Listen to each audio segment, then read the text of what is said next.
Esiet sveicināti mūsu sarunās, ja podkāstā Izmetiens. Un, kas tad ir izmetiens? Izmetiens ir vienkārši parasti jautājumi. Mēs sarunājamies pie kafijas un pie našķiem, ko mums sagatavojas Teisas Saps. Mēs runājam un parunājamies par jautājumiem, kas ir veidoti ar vārdu palīdzību izmest, savienoti kopā, izveidoti. Diezgan sarežģīti izklausās, bet spēlēsim, redzēsim. Un patiesībā ir diezgan vienkārši. Bet šodien vēl joprojām mēs esam Teisas Saps, vēl joprojām Teisas Saps mūs cienā ar kafiju un našķiem. Un jā, šodien es esmu arī ar Albertu Viegliņu.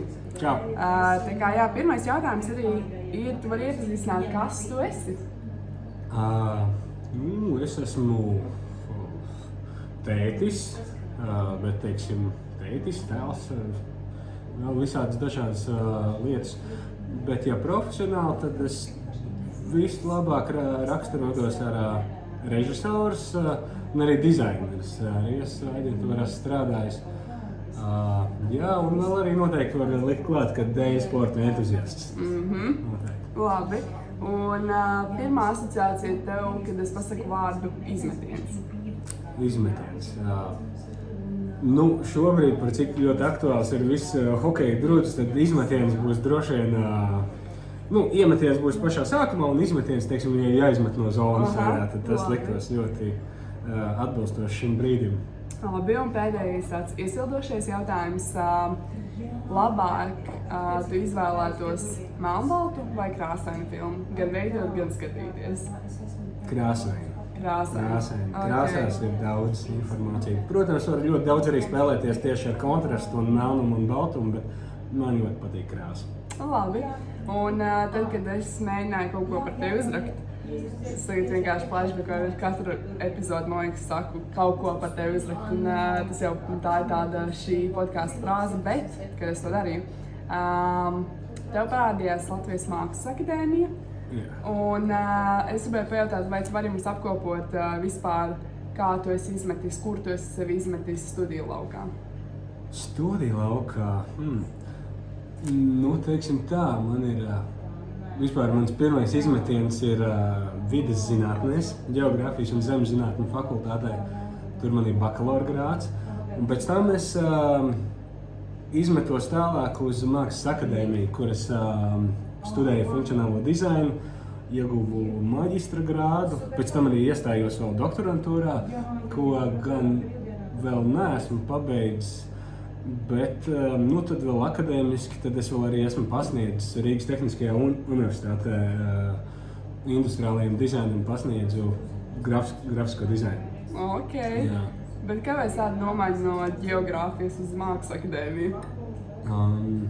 Mēs es vēl studēju ģeogrāfos, kas bija vienkārši tāds pēc vidusskolas, kur pirmais, kur šaut, kad vecāki saka, kad jāiet mācīties, nepaņēma tukšo gadu.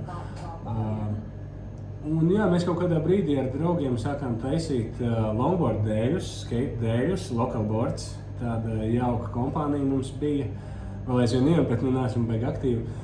Un tad tas man uztaisīja tādu ļoti labi jau starta pieredzi un vispār ļoti lielu aizraušanos ar dizainu un produktu dizainu. Un tad to arī studēju, funkcionālu dizainu.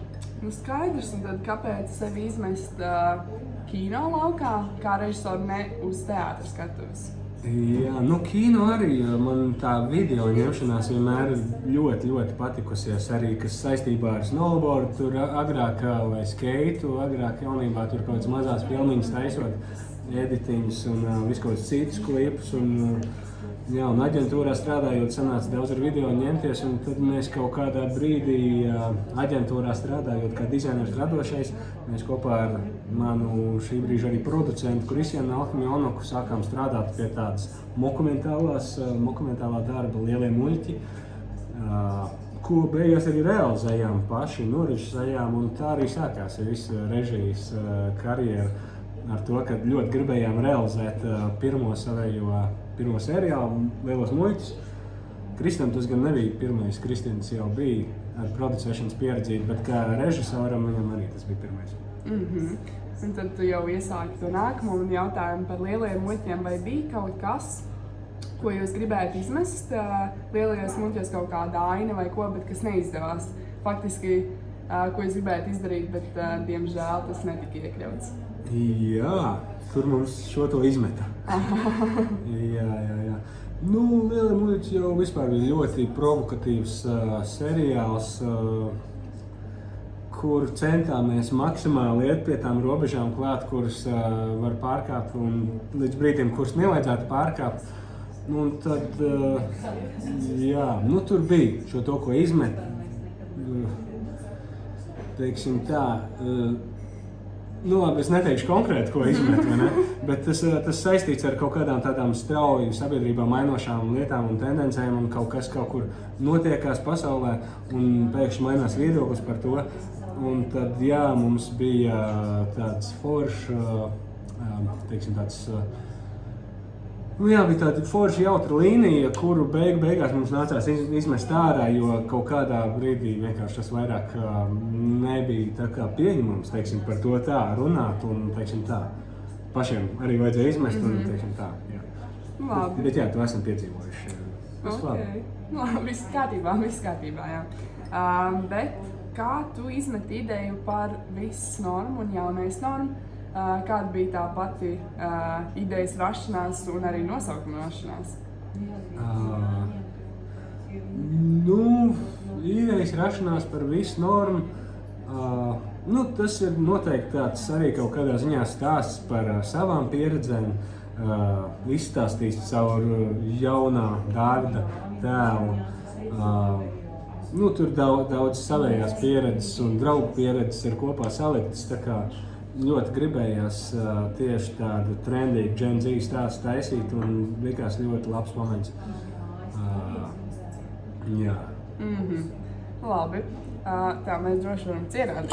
Par nosaukumu izdomāja Rasa Bugeviča Tēce, kas bija arī pirmās sezonas scenārija autore. Tas ir viņas nosaukums. Tas ir viss viņai. Labi. Un vēl ir par seriāla produkts. Labākais izmetiens, labākais moments šajā seriālā. Nu, tur jau tas viss ir tik strauji un tik forši noteikās, ka tur tik daudz tās lietas. Tur katru minūti kaut kas izmetās ārā un jā, tā grūti kaut ko vienu, kaut ko tā. Jā, tā kā asits. Nu, protams, pašam patīkās arī sevi ielikt kaut kādās mazajās lomiņās. Tad man bija šis skaistais izmetiens kopā ar Markus Rivjiebu seriālā Dāvida tēlu. Jā, arī daudz. Un tad mēs kopā dziedam. Un tā ir manējā dziesma no kaut kādas tur 9. klases, ko bija kaut kad tur rakstījis kā tādu Eirovīzijas dziesmu, tādu, nu, tā kā for fun vairāk, bet viņi ļoti labi forši skanēja un ļoti labi iekļāvās tieši šajā stāstā, un tas man ļoti patikās šis izmetiens. Bet tu arī minēji tagad, ka tu esi kaut kur piedalījies kā aktieris. Un man bija arī tāda, es nepateikšu, kuras filmas, bet es eju vienkārši, mamma skatās filmu, un es eju cauri, un es zinu, kā režisori, vai ne? Un es eju cauri istabai, un es redzu, wow, tu esi arī filmā kā aktieris, un kādu tu izmeti sevi aktieru pasaulē, jo, nu, tu neesi par to mācījies vai kā, un kāds pēkšņi radās? Nu, es neesmu varbūt studējis tieši, bet mācījies noteikti es esmu. Es esmu arī gājis uz kaut kādām tā kā nodarbībām, kas vairāk bija tā kā pirms studiju laikiem, es ļoti patikās improvizācijas teātris un tādu tipu es esmu. Nu, noteikti var teikt, ka es esmu mācījies, neesmu akadēmiski mācījies. Es esmu filmā Ekstāze kiteboard instruktors Kristers, Efejs jaunais mīļotais draudziņš. Un, nu, vēl man arī īstenībā ir tāda jau diezgan sen tapšanas stadijā ir filma Jumprava, kur es esmu grupas Jumprava gaismu mākslinieks, kurzemnieks. Nu, un vēl ir šādas tādas visādas lomiņas arī reklāmā un visādās tādās lietās. Bet tad tomēr tu labāk palikti, tev būtu izvēle dzīvot pasaulē, kur tu esi tikai režisors vai tikai aktieris, tu pieturētos pie režisora lomas? Nu, droši vien es pieturētos pie režisora lomas, bet nu, tā aktieru būšana ļoti labi palīdz arī tā kā man kā režisoram izprast to aktieru un tā kā saprast, ko no viņa labāk var prasīt, ko no viņa nevar prasīt. saprast kaut kādas nianses, kā ar kuru aktieru labāk runāt un tā. Noteikti pašam tā kā izejot cauri kaut vai tam, ka tev ir jāiemācās teksts perfekti un būtu jābūt gatavam laukumam, kaut vai tikai to. Jā, bet tad tev tas, ka tu esi bijis aktieris kaut kādās lomās, tas ir diezgan daudz devis arī režisoru pasaulē. Jā, noteikti, pilnīgi noteikti. Okay. Un mans nākamais jautājums arī par vispār režiju un par filmām. Kāpēc gribi pastāstīt tavu, es nezinu, kādu var saukt par filmu, visas filmas, visas seriāls, tevi pārstāv tikai seriāli. Un kāpēc izmest sevi seriālu pasaulē, ne veidot filmas kā vienu lielu projektu? Jā, tas kaut kā tā sākās. Es domāju, aizdzīvošos arī līdz filmām. Bet, sākām mēs ar lieliem muļķiem, un tā mēs kaut kādīgi ļoti ātri uzsitām tādu sev labu atpazīstamību ar Kristiānu tieši seriālu jomā, kā tāds duo. Un tā mēs arī forši esam saražojuši šos 3 dažādos seriālus, kuram cik sezonas. Tā. Jā, diezgan, bet tad nav bijis doma par kaut kādu filmas projektu. Domas vispār ir ļoti daudz un par visu kaut kādu tipu projektiem, arī pat tālāk par seriāliem un filmām. Bet, kaut kā arī tīri no sadarbības viedokļa, jo ir ļoti labi izveidojušās tās sadarbības gan ar tēti, gan ar GO3, kas arī finansē šos mākslas darbus.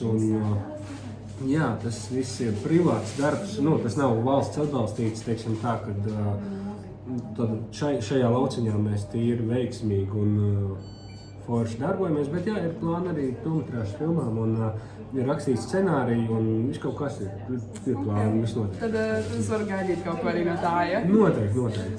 Es ka neminēšu, teiksim, cik drīz tas varētu būt, bet jā, noteikti. Tuvākā tālākā nākotnē. Jā. Okay. Bet, kad mēs bišķi gājam malā no filmām un režijas un aktieru spēles, tu vēl, kā bieži sauc visos ziņu portālos, cilvēks orķestris, jo tu dari ļoti daudz. Un tu esi bijis visās ainās un visur, kur. Bet kā tad tu jau arī sākumā par to ieminējies, kā izmest longboardus mūsu Latvijas kopienā un kā radās šī ideja?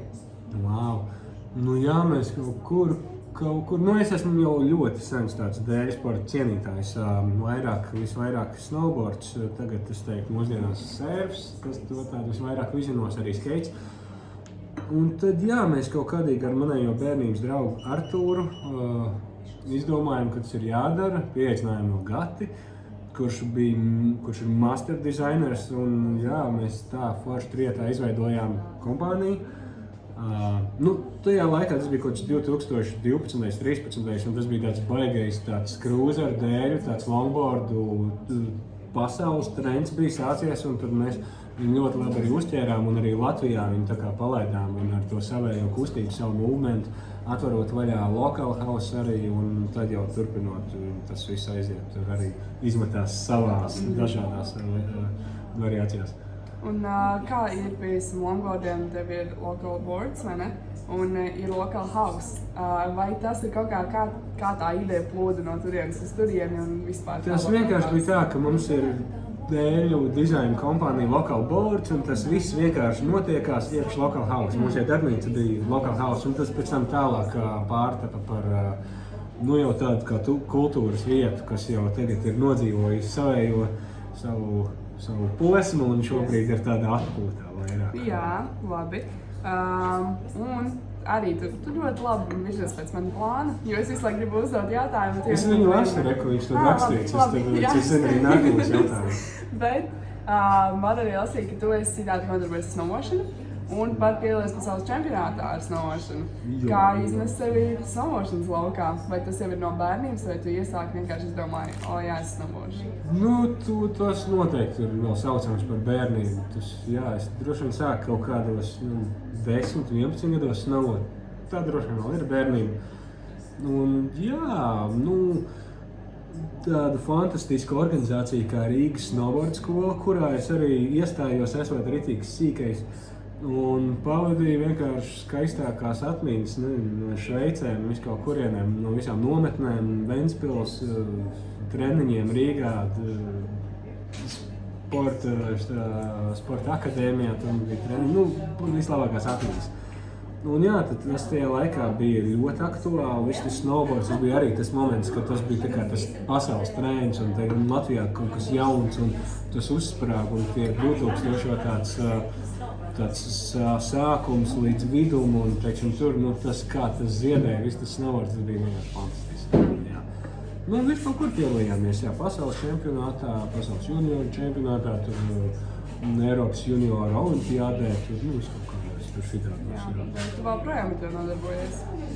Jā, es vairāk jau tā savam priekam, teiksim, jā. Snowboard noteikti vairāk tādam savam priekam, tā kā pārāk nepušoju savus limitus vairāk, tad man noteikti vairāk patīk papušot limitus, teiksim, sērfā. Tas tāds, jā. Tas tavs jaunais kripiņš, jā? Cik jaunais, tas jau tagad, es teiktu, kāds 10 gadus jau vismaz tā kā ar to, tā kā visaktīvāk no šiem D-sporta veidiem nodarbojos. Labi. Bet ne tikai ar sportu nodarbojies, tu arī spēlē diezgan daudz mūzikas instrumentu. Vai cik, bet tu spēlē mūzikas instrumentus, vai tu vari pastāstīt, kā sākās šī varbūt mazā apsaistība un cik daudz un kādas tu vispār esi izmetis savā dzīvē? Es noteikti neteiktu, ka es esmu baigi advancētais mūzikas instrumentu spēlētājs, bet tādā ziņā es diezgan daudz varu kaut ko bišķīt paspēlēt. Un tad noteikti viss sākās ar ģitāru, ko vispār super sen man vecāki uzdāvināja. Kaut kad 3 gadu vecumā, man liekas, es salos kāju, un tad man uzdāvināja pirmo ģitāru. Un tad pirmā nopietnā ģitāra bija, kad es 14 gados nopirku. Un tad jau tālāk tur baģitāru, bungas var paspēlēt, tur klavieres var paspēlēt. Tagad man ir, teiksim, krusmāte uzdāvināja kaut kādu blokflautu, tad to mēs tagad ar bērniem beig forši spēlējam, viņiem ļoti patīkās. Tur harmonikas var paspēlēt. Man vienkārši laikam sanāk ar tā muzikālā dzirdi, un tāpēc man tas īpaši problēmas nesagādā tur atrast kaut kādu meldiņu un spēlēt un paģemot, pavaigot. Izklausās diezgan labi. Vai tu esi arī pats spēlējis lokālā hausā kaut ko? Džemos ļoti daudz, jā, paģemots. Jā, džemots. Okay. Tādā ziņā man ir arī bijušas grupas, bet, ja godīgi, ar nevienu no grupām nav sanācis lokālā hausā spēlēt, jo sanāk, kad ar grupu, kas bija Versus, mēs tā kā bijām tāda aktīvāk tieši pirms lokālā eras. Jā. Varbūt vajadzētu to visu atkal pacelt gaisā un uzspēlēt ar savu grupu. Jā, noteikti vajadzētu. Okay. Bet pēdējie 2 tādi jautājumi, kas ir visiem, bet atbildes pilnīgi dažādas. Pirmais jautājums, kas ir tavs lielākais izmetiens? Vai izmetiens no komforta zonas vai kaut kas tāds, bet tavs lielākais izmetiens dzīvē? Šobrīd es domāju, pilnīgi noteikti. Man tagad ir 2 gadu veci puikas, dvīņi. Un es teiktu, tas tāds lielākais izmetiens noteikti. Tas tāds full-time jobs mums abiem ar bērnu mammu. Un jā, mēs tā kā non-stopā tur jāstrādā un jādarbojās. Un tā ņemšanās, kas ir ar viņiem, viņi tagad tur sāk staigāt. Un viņiem patīk visi vadi mājās, visas plates, visi kontakti, visur uzlīst, visur tur lekt nost. Tas tāds izmetiens. 2 izmetieni reizē, jā. Okay. Bet tāpat laikā tas ir skaistākais izmetiens, kādu vispār varētu iztēloties. Protams. Bet jā, otrs ir tāds tavs ieteikums skatītājiem un klausītājiem, ko viņiem vajadzētu izmest no savas dzīves, vai no domām kaut ko, vai faktiski kaut kādas bailes vai kā. Ko vajadzētu katram no mums izmest? Izmest? Katram savs gan jau ir izmetamais. Diez vai būs tāds baigi kopīgais. Ļoti veiksmīgi arī noslēguši. Un tad klausies un skaties šo visur, kur es varu un kur es nevaru šo ieviedot.